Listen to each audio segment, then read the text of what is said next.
அல்ஹம்துலில்லாஹி ரப்பில் ஆலமீன். ஸலாத்து வஸ்ஸலாமு அலா ரசூலிஹி ஹாத்தமின் நபிய்யீன் ஸஹாபிஹி தாஹிரீன் வல் முஃமினீன வல் முஸ்லிமீன குல்லிஹிம் அஜ்மஈன் அம்மா பஅத். ஃபகத் क़ால அல்லாஹு தஆலா ஃபில் குர்ஆனில் கரீம் வ ஃபில் ஃபுர்கானில் மஜீத். அஊது பில்லாஹி மினஷ் ஷைத்தானிர் ரஜீம். பிஃضل பிஸ்மில்லாஹிர் ரஹ்மானிர் ரஹீம். அல்லாஹு ஜஅல லக்கும் من ضعف ثم جعل من بعد قوة ضعفا صدق الله العظيم. وقال رسول الله صلى الله عليه وسلم في حديثه الشريف: لا تزال قدم ابن آدم حتى يسأل عن خمس: عن عمره فيما أفناه، وعن شبابه فيما أبلاه، وإلى آخر الحديث. சதக ரசூலுல்லாஹி ஸல்லல்லாஹு அலைஹி வஸல்லம். எல்லா புகழும் புகழ்ச்சியும் வல்லவனாகிய அல்லாஹுக்கே உரித்தாகட்டும்.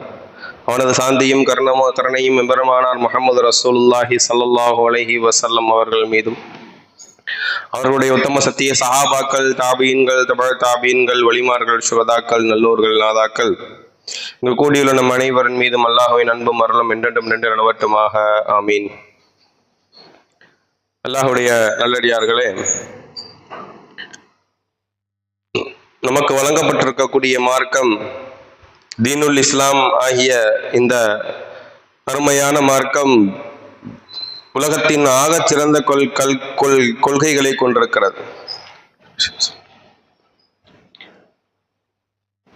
உலகத்தின் கலாச்சாரங்களில் ஆகச் சிறந்த கலாச்சாரத்தை நாம் கொண்டிருக்கிறோம் என்பதில் நாம் பெருமிதம் கொள்கின்றோம். அல்லாஹ்வின் நல்லடியார்களே, அந்த பெருமிதத்தை, அந்த கண்ணியத்தை முதலில் நாம் உணர வேண்டும். மார்க்கம் நமக்கு வழங்கப்பட்டிருக்கக்கூடிய, மார்க்கத்தால் நமக்கு வழங்கப்பட்டிருக்கக்கூடிய இந்த கலாச்சாரம், இந்த கொள்கை கோட்பாடுகள், இதை கண்டு உலகம் வியக்கிறது. அல்லாஹ் தஆலா குர்ஆனிலே சொல்லுகின்ற சில விஷயங்கள், அல்லாஹ் குர்ஆனில் மக்களை பார்த்து கேட்கக்கூடிய கேள்விகள், இவற்றையெல்லாம் பார்த்து ஆச்சரியப்பட்டு அறிவுள்ளவர்கள், சிந்தனை உள்ளவர்கள், சிந்தனையாளர்கள் ஆச்சரியப்பட்டு மார்க்கத்திற்குள் வருகிறார்கள். இவர்கள் என்ன சொல்றாங்க அப்படின்னு பார்ப்பதற்கு உள்ளே வந்தவர்கள் முஸ்லீம் ஆகி போனவர்கள் தான் வரலாறு. அல்லாஹ்வின் நல்லடியார்களே, நம்ம அப்ப என்ன செய்யணும்னா, நாம் நம்மளுடைய மார்க்கத்தினுடைய கண்ணியத்தை நாம் உணரணும். முதல்ல நபி ஸல்லல்லாஹு அலைஹி வஸல்லம் அவர்கள் சொன்னார்கள், ഖൈറുல் கலாமி கலாமுல்லாஹ் வஹைரு ஹதியின் ஹதியு முஹம்மதின் ஸல்லல்லாஹு அலைஹி வஸல்லம். பேச்சுகளில், கலாம்களில் சிறந்தது அல்லாஹ்வுடைய கலாம். வழிமுறைகளில் சிறந்தது, ஒருவரை நாம் முன்னோடியாக இருக்க வேண்டும் என்றால், ஒருவரை ரோல் மாடலாக எடுக்க வேண்டும் என்றால், ஒருவருடைய வழியை நாம் பின்பற்ற வேண்டும் என்றால், ഖൈரு ஹதியின் ஹதியு முஹம்மதின் ஸல்லல்லாஹு அலைஹி வஸல்லம், முஹம்மது ஸல்லல்லாஹு அலைஹி வஸல்லம் அவருடைய வழிதான் ஆகச் சிறந்த வழி. நீங்க என்ன வேணாலும், நீங்கள் உங்களுடைய வாழ்க்கைக்கு என்ன தேவை என்றாலும் அந்த தேவைக்கு வழிகாட்டியாக பெருமானார் அங்கே முன்னால் இருக்கிறார்கள். இந்த விஷயத்தை நம்ம முதல்ல உணரணும். அல்லாஹ் நமக்கு வழங்கி இருக்கக்கூடிய கொள்கையும் கோட்பாடும், அல்லாஹ் நமக்கு வழங்கி இருக்கக்கூடிய இந்த கலாச்சாரம் ஆகச் சிறந்த கலாச்சாரம். உமர் ரலியல்லாஹு தஆலா அன்ஹு அவர்கள் ஜெருசலத்தை, பைத்துல் முகத்தஸை வெற்றி கொண்டார்கள். பைத்துல் முகத்தஸை வெற்றி கொண்டு அதை கைப்பற்றுவதற்காக, பைத்துல் முகத்தஸினுடைய சாவியை பெறுவதற்காக ஹஜ்ரத் உமர் ரலியல்லாஹு தஆலா அன்ஹு அவர்கள் கிறிஸ்தவர்களிடத்தில் போகிறார்கள். ஜெருசலத்துக்கு போறாங்க. போட்டிருக்கக்கூடிய ஆடை ஒட்டு போட்ட ஆடை. ஒட்டு போட்ட ஆடையோடு ஜெருசலத்திற்கு போகிற உமர், பக்கத்தில் இருப்பவர்கள் சொல்லுகிறார்கள், கொஞ்சம் ஆடையை சரி பண்ணிட்டு போகலாம்ல, கொஞ்சம் நல்ல மிடுக்கான ஆடையை போட்டுட்டு போகலாம்ல. கண்ணியம் என்பது, உமர் ரலியல்லாஹு அன்ஹு அவர்கள் சொன்னார்கள், கண்ணியம் என்பது ஆடையில் அல்ல. இன்னல்லாஹ, அவங்க சொன்ன வார்த்தை ஆகச் சிறந்த வார்த்தை, இன்னல்லாஹ அஅஸ்ஸனா பில் இஸ்லாம், அஅஸ்ஸனல்லாஹு பில் இஸ்லாம். அல்லாஹ் இஸ்லாத்தை கொண்டு, மார்க்கத்தை கொண்டு நம்மை கண்ணியப்படுத்தி இருக்கிறான். என் கண்ணியம் என்னுடைய ஆடையில் இல்ல, மார்க்கத்தை கொண்டு எனக்கு கண்ணியப்படுத்தி இருக்கிறான். ஃபமஹ்மா நத்லுபுல் இஸ்ஸத பிகைரில்லாஹ், அல்லாஹ் அல்லாத வேறு இடத்தில் நாம் எந்த இஸ்ஸத்தை தேடினாலும் அதனால் நம்மை அல்லாஹ் அசிங்கப்படுத்தி விடுவான், கேவலப்படுத்தி விடுவான்னு சொன்னாங்க. கண்ணியம் என்பது நம்முடைய மார்க்கத்திலே நமக்கு இருக்கிறது. உமர் ரலியல்லாஹு அவர்கள் அதை விளங்கி இருந்தார்கள். அந்த விளக்கத்தை நாம கொண்டு வரணும். நமக்கு கொடுக்கப்பட்டிருக்கக்கூடிய இந்த மார்க்கத்தின் கண்ணியம் எவ்வளவு உயர்ந்தது தெரியுமா? அல்லாஹ் குர்ஆனிலே எல்லாத்திற்கும் வழியை சொல்லி இருக்கிறான். முதல்ல மனிதனாக வாழ்வதற்கு வழியை சொல்லி இருக்கிறான். குர்ஆன்ல என்ன சட்டம் அதிகம் கேட்டா, வரலாறுகளோ ஆன்மீகமோ தொழுகை சட்டமோ நோன்பு சட்டமோலாம் ரொம்ப கம்மி. தொழுகையுடைய சட்டமோ ஒழுவுடைய சட்டமோ நோன்புடைய சட்டமோலாம் ஃபர்ல கடமையானது என்று சொல்லுகின்ற முக்கியமான கடமைகள் எல்லாம் கம்மி. குர்ஆன்ல சொல்லப்பட்டது மனிதனாக வாழுவது, அவன் மனிதர்களில் புனிதனாக ஆகுவது எப்படி, ஒருவன் எப்படி இருக்க வேணும். ஒரு வீட்டுக்கு போனா நீ அந்த வீட்டை கதவை தட்டிட்டு போகணும். இந்த வீட்டுலலாம் நீ சாப்பிடலாம், இந்த வீட்டுல நீ சாப்பிடக்கூடாது. இந்த வீட்டுக்கு போனா நீ அனுமதி ஏற்றுட்டு போகணும். ஒரு இடத்துல நீ எப்படி பேசணும், ஒரு சந்தேகப்படக்கூடாது, ஒரு மேல தேவையில்லாத எண்ணம் கொள்ளக்கூடாது. இந்த மாதிரியான ஒழுக்க நெறிகளை தான் மார்க்கம் அதிகம் பேசியிருக்கிறது. அதனால தான் ஹைருல் கலாமி கலாமுல்லாஹ் என்று சொல்லுகின்றோம்.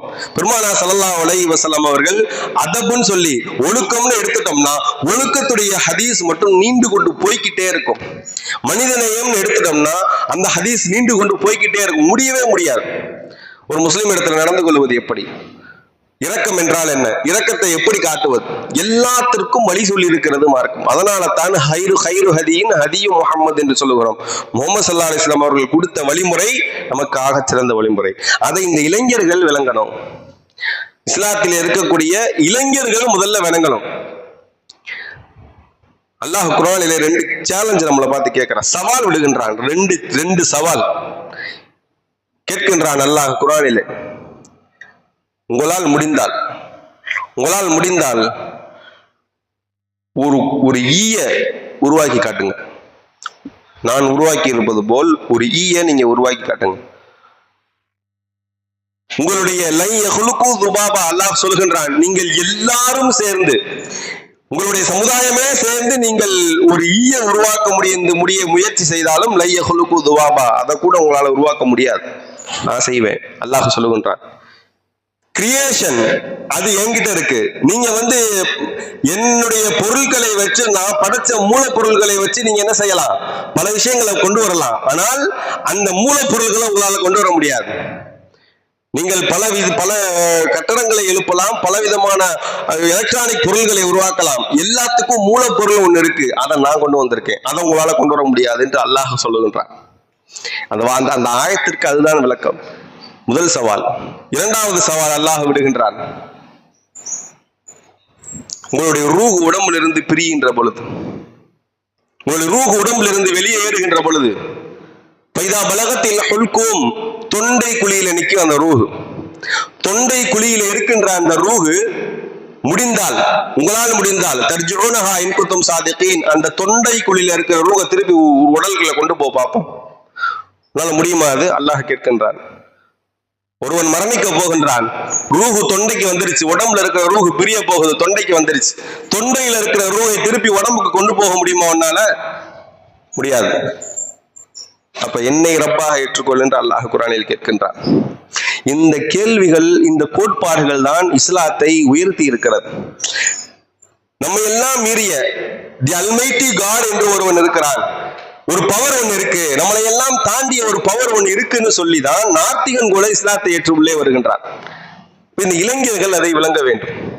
இளைஞர்களால் எவ்வளவு விஷயங்கள் நடந்திருக்கிறது தெரியுமா இஸ்லாத்திற்கு? அல்லாஹ் தஆலா வாலிபர்களை கொண்டுதான் இந்த இஸ்லாத்தை பலப்படுத்தி இருக்கிறான். வாலிபர்களை கொண்டு அல்லாஹ் பலப்படுத்தினான். நபி ஸல்லல்லாஹு அலைஹி வஸல்லம் அவர்கள் ஆகச் சிறந்த, உலகத்திலே தலை சிறந்த வாலிபர்னா யார்? நபி ஸல்லல்லாஹு அலைஹி வஸல்லம் அவர்கள் தான். இன்னைக்கு நமக்கு மார்க்கம் இருக்கு. ஒருவன் சொல்லலாம், இன்னைக்கு ஒரு தொழுகக்கூடிய ஒரு இளைஞன் சொல்லலாம், நான் தப்பு செய்ய மாட்டேன், நான் விபச்சாரம் செஞ்சதில்லை, நான் எந்த விதமான பாவமும் செஞ்சதில்லைன்னு சொல்லலாம். ஆனால் இந்த காலத்திலே அவனுக்கு நிறைய மார்க்க ரீதியான சட்டதிட்டங்கள் சொல்லப்பட்டுருச்சு. நேர்வழியிலே போகுவதற்கு நிறைய வாய்ப்புகள் வந்துருச்சு. பள்ளிவாசல்கள் இருக்கிறது, மார்க்க அறிஞர்கள் இருக்கிறார்கள், எல்லாரும் இருந்து அவன் வழி தவறாமல் இருப்பது ஒரு ஈமான் என்றால், நபி ஸல்லல்லாஹு அலைஹி வஸல்லம் அவர்கள் காலத்துல அவர்கள் இளைஞராக வாலிபராக இருந்த பொழுது எல்லா தவறும் நடக்கும். தன்னை சுற்றி விபச்சாரங்கள் நடக்கும், மது ஆறு ஓடும், இசை கலைஞர்கள் என்று எல்லாமே நடக்கும் தன்னை சுத்தி. நபி ஸல்லல்லாஹு அலைஹி வஸல்லம் அவர்கள் ஒரு பொழுதும் ஒரு கணமும் எந்த தவறும் செஞ்சதில்லை. வாலிப பருவத்தில் கூட ரொம்ப நம்பிக்கையால் அமீன் என்ற பெயர் வாங்கினார்கள் பெருமானார் ஸல்லல்லாஹு அலைஹி வஸல்லம் அவர்கள். ஹதீஜா அம்மையார அந்த நேரத்துல அந்த அரபுலகத்தில் இருக்கக்கூடிய ஏகப்பட்ட பேர் திருமணம் செய்ய வேண்டும் என்று பேராவல் கொண்டார்கள், பேராசை கொண்டார்கள். காரணம் அழகு. இரண்டாவது அவர்களிடத்தில் இருக்கக்கூடிய சொத்து, கோடீஸ்வரி ஹதீஜா அம்மையார். அதையெல்லாம் விட்டு இந்த இளைஞரை, இந்த முஹம்மது என்ற அந்த இளைஞரை கதீஜா அம்மையார் தேர்ந்தெடுப்பதற்கான காரணம் ஆக சிறந்த வாலிபராக நபி ஸல்லல்லாஹு அலைஹி வஸல்லம் அவர்கள் வாழ்ந்து விட்டு சென்றார்கள். அதனாலதான் தேர்ந்தெடுத்தாங்க. அவர்கள் வாழ்க்கை சிறந்தது. நபி ஸல்லல்லாஹு அலைஹி வஸல்லம் அவர்கள் மார்க்கம் என்று 40 வயதுல இஸ்லாம் என்று ஒன்றை கொண்டு வருகிற பொழுது, அவர்கள் நபியாக ஆக்கப்படுகிற பொழுது முதலாவதாக ஏற்றுக்கொண்டவர்கள் கதீஜா அம்மையார் ரலியல்லாஹு தஆலா அன்ஹா. முஸ்லிம்கள்ல முதல் முஸ்லிம் கதீஜா அம்மையார் என்றால், ஆண்கள்ல முதல் முஸ்லிம் அபூபக்கர் ரலியல்லாஹு தஆலா அன்ஹு. அபூபக்கர் ரலியல்லாஹு தஆலா அன்ஹு அவர்களுக்கு 38 வயசு, வாலிபர். நீங்க 40 வயசை தாண்டுற வரைக்கும் வாலிபர் தான். ஏன்னா அல்லாஹ் சொர்க்கத்துல நீங்கள் வாலிபர்களாக இருப்பீர்கள் என்று அல்லாஹ் சொல்லுகின்றான். நபி ஸல்லல்லாஹு அலைஹி வஸல்லம் அவங்களும் வாலிபராக இருப்பீங்கன்னு தான் சொல்றாங்க. நபி அவர்கள் அந்த வாலிப வயசை என்ன செய்யறாங்க, கணக்கிட்டு சொல்றாங்க. 33 வயசு, 33 to 40 அந்த வயசுலதான் என்ன செய்வாங்க, எல்லாரும் இருப்பாங்க. அப்ப 30 வயசுக்கு மேலத்தான் ஒருவருக்கு நல்ல மெச்சூரிட்டி வரும். அந்த வயதுல 38 வயசுல அபூபக்கர் ரலியல்லாஹு தஆலா அன்ஹு அவர்கள் நானும் முஸ்லிம் வரேன்னு வர்றாங்க. வாலிபரை கொண்டு இந்த வாலிபரை நபியாக்கினான் அல்லாஹ். அதற்கு பிறகு ஒரு வாலிபரை கொண்டு மார்க்கத்தை பலப்படுத்துகிறான். அபூபக்கர் ரலியல்லாஹு தஆலா அன்ஹு அவர்கள் முதல்ல இஸ்லாத்தை ஏற்றுக்கொள்கிறேன் வந்தவங்க 6 வாலிபர்களை கூட்டிட்டு வந்தாங்க. 6 வாலிபர்கள் அபூபக்கர் ரலியல்லாஹு அன்ஹு அவர்கள் கூட்டிட்டு வந்தார்கள். முதலாம் நபர் அபூபக்கர் ரலியல்லாஹு தஆலா அன்ஹு அவர்கள் கூட்டிட்டு வந்தவர்கள்ல உஸ்மான் ரலியல்லாஹு தஆலா அன்ஹு. உஸ்மான் ரலியல்லாஹு தஆலா அன்ஹு அவங்களுக்கு 34 வயசு. இஸ்லாத்தை ஏற்றுக்கொள்கிற பொழுது எவ்வளவு பெரிய மனிதராக மாறினார். 11 வருடங்கள் 11 மாதங்கள் ஹலீஃபாவாக இருந்தவர்கள். நபி ஸல்லல்லாஹு அலைஹி வஸல்லம் அவர்களை அவர்களுடைய 2 மகள்களை திருமணம் செய்தவர்கள். உஸ்மான் ரலியல்லாஹு தஆலா அன்ஹு அவர்கள் வாலிபரால் உருவாகிய இந்த மார்க்கத்தை நாம் யோசிக்கின்றோம். எப்பேற்பட்ட வாலிபர் அங்க சேர்ந்திருக்கிறார் பாருங்க. 2 மகள்களை நபி ஸல்லல்லாஹு அலைஹி வஸல்லம் அவருடைய மகள் ஒரு மகள் மரணித்ததற்கு பிறகு அடுத்த மகளை திருமணம் செஞ்சு கொடுத்தாங்க நபி ஸல்லல்லாஹு அலைஹி வஸல்லம் அவர்கள் உஸ்மான் ரலியல்லாஹு அன்ஹு அவர்களுக்கு. வெட்கத்திற்கு ஒரு உதாரணம் என்றால் அது உஸ்மான் ரலியல்லாஹு அன்ஹு அவர்கள் தான். நபி ஸல்லல்லாஹு அலைஹி வஸல்லம் அவர்கள் சபையிலே அமர்ந்திருக்கிறார்கள், வீட்டில் அமர்ந்திருக்கிறாங்க. காலுடைய அந்த கையில கொஞ்சம் ஆடை கொஞ்சம் அலங்கோலமா இருக்கு. வீட்டுல இருக்கிறமோ எப்போதும் கேஷுவலா இருக்கிற மாதிரி இருக்கிறாங்க. அபூபக்கர் ரலியல்லாஹு அன்ஹு அவர்கள் அனுமதி கேட்கிறார்கள், உள்ளே வருவதற்கு அனுமதி கொடுக்குறாங்க. நபி ஸல்லல்லாஹு அலைஹி வஸல்லம் உள்ள வராங்க, பேசிக்கிட்டு இருக்காங்க. உமர் ரலியல்லாஹு தஆலா அன்ஹு அவர்கள் உள்ளே வருகிறார்கள், அனுமதி கொடுக்குறாங்க, பேசிக்கிட்டு இருக்கிறாங்க நபி ஸல்லல்லாஹு அலைஹி வஸல்லம் அவங்க. உஸ்மான் ரலியல்லாஹு அன்ஹு அவர்கள் வெளியே கதவை தட்டுறாங்க, நான் உஸ்மான் வந்திருக்கேன், கதவை திறங்கன்னு. உஸ்மான் கதவை தட்டியவுடன் நபி ஸல்லல்லாஹு அலைஹி வஸல்லம் அவர்கள் வேகமா ஆடையை சரி பண்றாங்க. பக்கத்துல ஆயிஷா அம்மா நிக்கிறாங்க. ஆடையை சரி பண்ணி உஸ்மான் ரலியல்லாஹு அன்ஹு உள்ள வர்றாங்க. ஆயிஷா அம்மா கேட்கறாங்க, முதல்ல எங்க அத்தா வந்தாரு அபூபக்கர் ரலியல்லாஹு அன்ஹு, நீங்க பெருசா எந்த ரியாக்ஷன் கொடுக்கல, ஆடையெல்லாம் சரி பண்ணல. உமர் வந்தார், அப்பயும் நீங்க கொடுக்கல. ஆனால் உஸ்மான் ரலியல்லாஹு அன்ஹு அவர்கள் உள்ளே வந்ததற்கு பிறகு ஏன் இந்த ஆடையை சரி செய்கிறீர்கள், ஏன் இந்த மாதிரிலாம் பண்றீங்கன்னு கேட்ட பொழுது நபி ஸல்லல்லாஹு அலைஹி வஸல்லம் அவர்கள் சொல்றார்கள், அலா அஸ்தஹி யஸ்தஹி மின்ஹுல் மலாயிகா, அலா அஸ்தஹி மின் ரஜுலின் யஸ்தஹி மின்ஹுல் மலாயிகா. மலக்குமார்களே ஒருவரை பார்த்து வெட்கப்படுகிறார்கள் என்றால் அந்த நபரை பார்த்து நான் வெட்கப்படக்கூடாதா அப்படின்னாங்களாம். அவ்வளவு வெட்க உணர்வு கொண்டவர்கள் உஸ்மான் ரலியல்லாஹு தஆலா அன்ஹு. ஒரு மனிதனுக்கு, குறிப்பாக வாலிபர்களுக்கு வெட்க உணர்வு வேணும். வெட்கம்னா என்ன தெரியுமா, பாவம் செய்யறதுக்கு வெட்கப்படணும். வெட்கம்னா ஆடையை களைகிறது மட்டும் கிடையாது, எல்லாத்துலயும் வெட்கம் இருக்கு. பாவம் செய்யறதுக்கு வெட்கப்படணும், பொதுவெளியில நம்ம ஒரு தப்பு செய்யறதுக்கு வெட்கப்படணும், ஒருவரை தகாத வார்த்தையில பேசுவதற்கு வெட்கப்படணும், எல்லாத்துலயும் இருக்கு வெட்கம். உஸ்மான் ரலியல்லாஹு தஆலா அன்ஹு அவர்கள் அப்பேற்பட்ட வெட்கம் கொண்டவர்கள். அபூபக்கர் ரலியல்லாஹு அன்ஹு அவர்கள் 6 வாலிபர்களை முஸ்லிம்களாக கூட்டிட்டு வந்தாங்க. அதுல முதல் வாலிபர் உஸ்மான் ரலியல்லாஹு தஆலா அன்ஹு. இரண்டாவது வாலிபர் அபூ உபைதா ரலியல்லாஹு தஆலா அன்ஹு. அபூ உபைதா அமீனு ஹாதிஹில் உம்மா, இந்த உம்மத்தினுடைய நம்பிக்கையாளர் என்று பெயர் பெற்றவர்கள் அபூ உபைதா ரலியல்லாஹு தஆலா அன்ஹு அவர்கள் எவ்வளவு சிறப்பு பெற்ற சஹாபின்னா, பத்ர் யுத்தத்துல தனது தந்தையின் தலையை சீவி எடுத்தவர்கள் அபூ உபைதா. அவருடைய ஈமான பாருங்க. உள்ள வந்தப்ப அபூ உபைதாக்கு வயசு 25, முஸ்லீமாக வந்தப்ப 6 வாலிபர்கள்ல உஸ்மான் ரலியல்லாஹு அன்ஹு அவர்களுக்கு 34, அபூ உபைதா ரலியல்லாஹு அன்ஹு அவர்களுக்கு 25 வயசு உள்ளே வந்தவர்கள். நான் ஏன் இதை சொல்லுகிறேன் என்றால், இந்த மார்க்கம் வாலிபர்களை கொண்டுதான் வலுப்பெற்றிருக்கிறது என்பதற்கு இதுவெல்லாம் ஒரு உதாரணம். யாரும் 50 வயசுல 60 வயசுல வந்து இஸ்லாத்தை வளர்க்கல. யோசிச்சு பாருங்க. அபூ உபைதா ரலியல்லாஹு தஆலா அன்ஹு அவர்கள் தன்னுடைய தந்தையுடைய தலையை சீவி எடுத்தாங்க. ஏன்? எதிரி கூட்டத்துல நிக்கிறார், காபிர்களோடு நிற்கிறார், அதனால் சீவி எடுத்தேன் என்று. அல்லாஹ்வா, அல்லாஹ்வுடைய ரசூலா, இல்லை தன்னுடைய தந்தையானா, எனக்கு அல்லாஹ் ரசூல் தான் முக்கியம்னு தந்தை தலையை சீவி எடுத்தார் அபூ உபைதா ரலியல்லாஹு தஆலா அன்ஹு. 3ஆம் நபர் ஜுபைர் ரலியல்லாஹு தஆலா. ஜுபைர் இப்னு அவ்வாம் வயசு 16 உள்ள வந்தப்ப 16. எவ்வளவு பெரிய மாற்றத்தை ஏற்படுத்தினார்கள் தெரியுமா? சொர்க்கத்தை கூட நன்மாராயம் கூறப்பட்ட 10 சஹாபாக்கள்ல அபூ உபைதாவும் ஒரு ஆளு, ஜுபைர் இப்னு அவ்வாம் அவர்களும் ஒரு ஆள். தன்னுடைய மகளான அபூபக்கர் ரலியல்லாஹு அன்ஹு அவர்கள் தன்னுடைய மகளான அஸ்மா ரலியல்லாஹு அன்ஹா அவர்களை ஜுபைருக்கே கல்யாணம் பண்ணி கொடுத்தாங்க. இவர்களுடைய மகன் தான் பயமே தெரியாமல் பெரிய வீரர் ஜுபைர் ரலியல்லாஹு அன்ஹு அவர்கள். போர்ல அவரை போன்ற ஒரு பெரிய வீரரை பார்க்கவே முடியாது. அவ்வளவு ஆகச்சிறந்த வீரர். பெரிய பலத்தை அல்லாஹ் வாலிபர்களை கொண்டு இஸ்லாத்திற்கு கொண்டு வந்தான். அடுத்த வாலிபர் சஅத் இப்னு அபீ வக்காஸ் ரலியல்லாஹு தஆலா அன்ஹு. இவர்களும் சொர்க்கத்தை கொண்டு நன்மாராயம் கூறப்பட்டவர்கள். உள்ளே வந்த பொழுது வயசு 19. சஅத் இப்னு அபீ வக்காஸ் ரலியல்லாஹு அன்ஹு அவர்கள் அவர்களை போல அம்பு எய்வதுல யாரையும் மிஞ்ச முடியாது. ஒரு முறை அம்பு விட்டோம்னா 3 பேரை உள்ள போய் இறக்குவாங்க. அம்பு 3 பேரை தாக்கி கொண்டு போகுமா. அவ்வளவு வேகம், அவ்வளவு குறி தவறாமல் விடக்கூடியவர்களாக சஅத் இப்னு அபீ வக்காஸ் ரலியல்லாஹு தஆலா அன்ஹு அவர்கள் இருந்திருக்கிறார். அல்லாஹ்வின் நல்லடியார்களே, நம்ம யோசிச்சு பார்க்கிறோம். 6 பேரை கூட்டிட்டு வந்தாங்க. 6 பேர்ல சஅத் ரலியல்லாஹு தஆலா அன்ஹு அவர்களோட அடுத்தது அப்துல்லா இப்னு அப்துர்ரஹ்மான் இப்னு அவுஃப் ரலியல்லாஹு தஆலா அப்துர்ரஹ்மான் இப்னு அவுஃப் ரலியல்லாஹு தஆலா அவர்களை கூட்டிட்டு வந்தாங்க. அவங்களுக்கு வயசு 30. எப்பேற்பட்ட சஹாபி தெரியுமா? அவர்களை போன்ற தர்மம் யாரையும் செய்ய முடியாது. பெரிய பணக்காரர். நபி ஸல்லல்லாஹு அலைஹி வஸல்லம் அவருடைய மௌத்துக்கு பிறகு ஒரு பெரிய சத்தம் கேட்டுச்சு. சபையில இருக்கிறாங்க. ஆயிஷா ரலியல்லாஹு அன்ஹா கேட்கிறாங்க, என்ன சத்தம் அப்படின்னு. அப்துர்ரஹ்மான் இப்னு அவுஃப் ரலியல்லாஹு அன்ஹு அவர்கள் என்ன செய்யறாங்க? வெளியூர்ல இருந்து வியாபாரம் முடிச்சுட்டு வர்றாங்க. அவர்களுடைய 700 ஒட்டகங்கள் மதீனாவுக்குள்ள நுழையுது. அவங்க வர்ற சத்தம் தான் இப்படி இடி முழக்க மாதிரி கேட்குதுன்னு சொன்னாங்க. அப்ப நபி ஸல்லல்லாஹு அலைஹி வஸல்லம் அவர்கள் சொன்ன ஒரு ஹதீஸை என்ன செய்யறாங்க? ஆயிஷா அம்மா அங்க கேட்ட நபர்கள்ட்ட, பக்கத்துல இருந்த நபர்கிட்ட சொல்றாங்க, அப்துர்ரஹ்மான் இப்னு அவுஃப் வராரா, அவர் தவழ்ந்து கொண்டே சொர்க்கத்துக்கு செல்வார் என்று நபி ஸல்லல்லாஹு அலைஹி வஸல்லம் சொன்னாங்க அப்படின்னு ஆயிஷா அம்மா சொல்றாங்க. இந்த விஷயம் எப்படி என்ன செஞ்சிருச்சு? அப்துர்ரஹ்மான் இப்னு அவுஃப் ரலியல்லாஹு அன்ஹு அவர்கள் காதுக்கு போயிருச்சு. வேகமாக வருகிறார் அப்துர்ரஹ்மான் இப்னு அவுஃப்.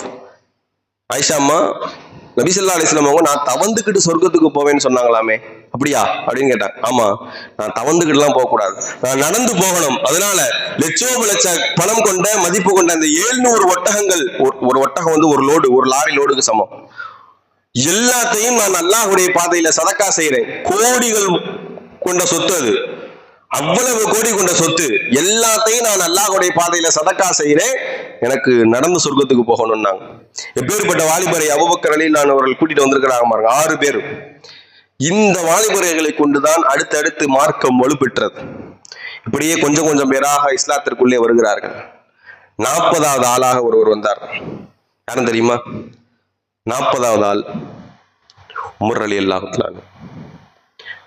ஒபிஹி தம்மல் அர்பஊன், இவரை கொண்டு 40 பேர், 40வது ஆளாக 40 கணக்கு அவரை கொண்டு பரிபூர்ண பெற்றதுன்னு சொன்னாங்க நபி ஸல்லல்லாஹு அலைஹி வஸல்லம் அவர்கள். ஜிப்ரீல் அலைஹிஸ்ஸலாம் வந்து சொல்றாங்க, உமர் ரலியல்லாஹு அன்ஹு அவர்கள் இஸ்லாத்தை ஏற்றதற்கு பிறகு ஒருவருடைய ஈமானை கொண்டு, ஒருவர் இஸ்லாத்தை ஏற்றுவதில் கொண்டு மலக்குமார்கள் எல்லாம் சந்தோஷப்பட்டார்கள் என்றால், ஃபஸ்தபிஷரல் மலாயிகா, மலக்குமார்கள் எல்லாம் சந்தோஷப்பட்டாங்கன்னா அது உமர் ரலியல்லாஹு அன்ஹு இஸ்லாத்தை ஏற்றுக்கொள்வது அந்த நிகழ்வு தான். இஸ்லாத்தை ஏற்ற அந்த நிகழ்வில் தான் எல்லாரும் சந்தோஷப்பட்டாங்க. உமர் ரலியல்லாஹு அன்ஹு இஸ்லாத்தை ஏற்றுக்கொண்ட பொழுது என்ன வயசு தெரியுமா? 28. 28 வயசுங்க. 28 வயசுல ஒருவர் இந்த ஆள் மட்டும் உள்ள வந்தாருன்னா நமக்கு பயமே இல்லை, நமக்கு எந்த பயமும் இல்லை. அது வரைக்கும் பயந்து பயந்து பயந்து பயந்து மார்க்கத்தை எடுத்து சொல்லிக் கொண்டிருந்த அந்த வேலையில இவர் உள்ளே வந்தால் நமக்கு பயமே தேவையில்லை. நம்ம எந்த இடத்திலும் போய் தொழுகலாம், காபத்துள்ளால நின்று தொழுகலாம், மார்க்கத்தை தைரியமாக எடுத்து சொல்லலாம். ஏன்? அந்த 28 வயசு வாலிபர் உள்ள வந்துட்டார்.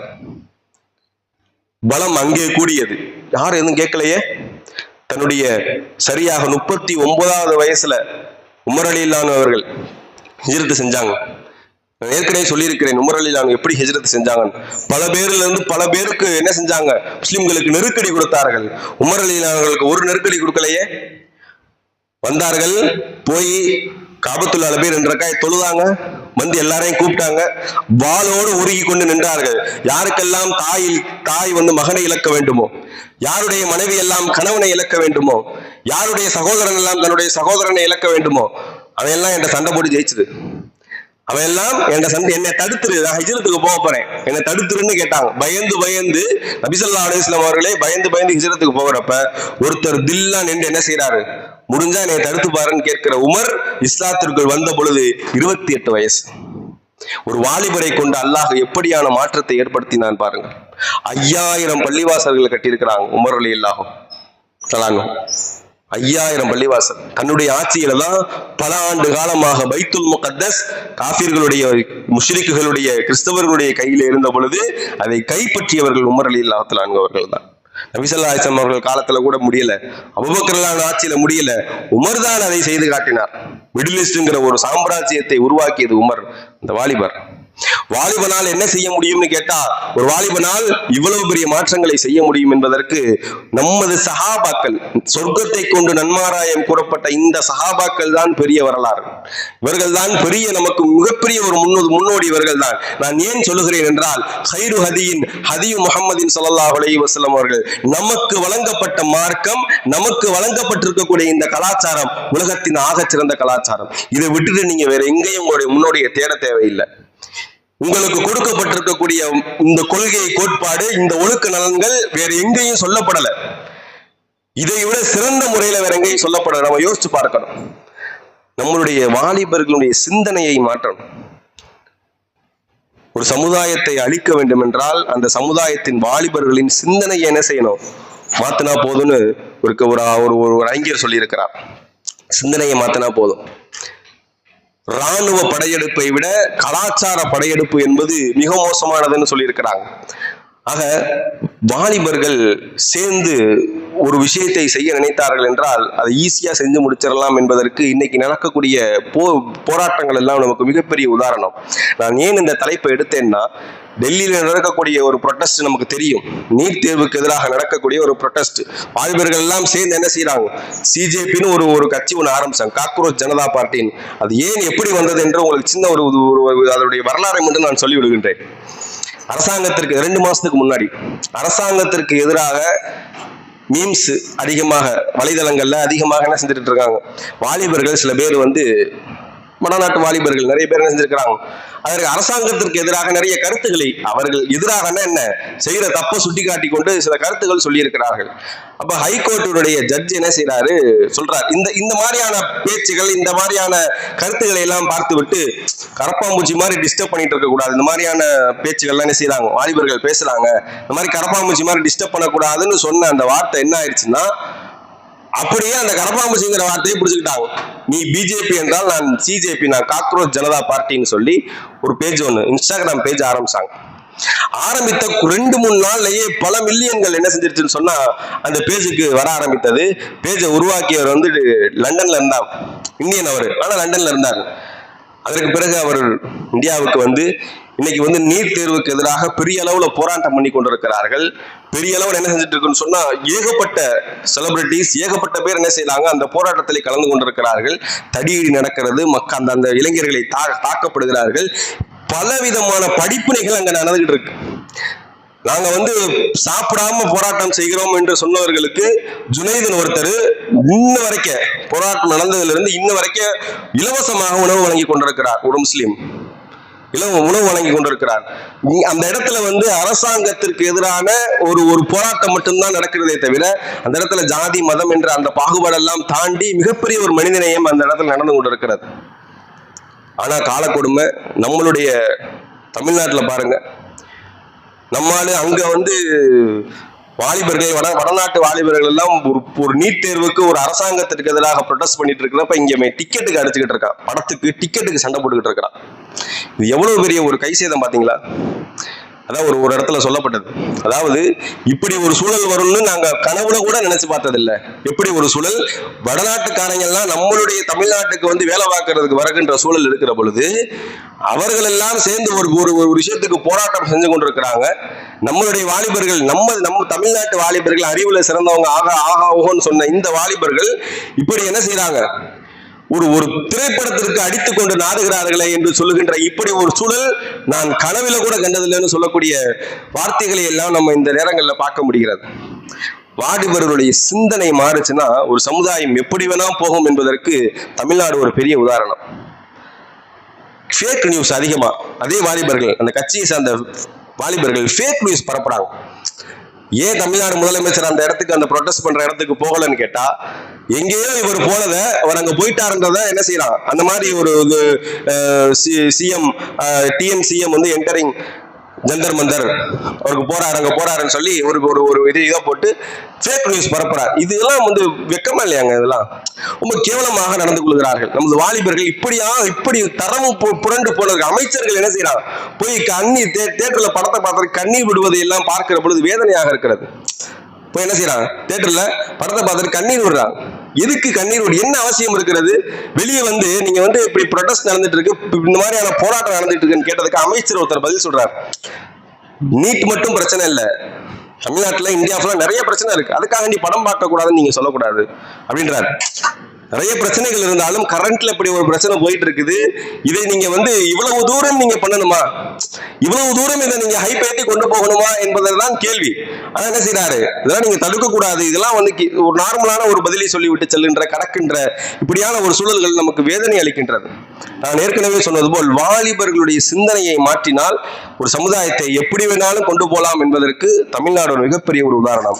அல்லாஹ் பாதுகாக்க வேண்டும். நமது வாலிபர்களை மார்க்கத்தின் கண்ணியத்தை சொல்லி, இஸ்லாத்தினுடைய கண்ணியத்தை சொல்லி உங்களுடைய வாலிபர்கள், வீட்டில் இருக்கக்கூடிய பிள்ளைகளை நீங்கள் வளருங்கள். அல்லாஹ் ஜல்ல ஷானஹு தஆலா நமது வாலிபர்கள் தடம் புரளாமல் இருக்க வேண்டும். அப்படியான ஒரு சூழலை அல்லாஹ் உருவாக்குவானாக. அஸ்ஸலாமு அலைக்கும் வரஹ்மத்துல்லாஹ்.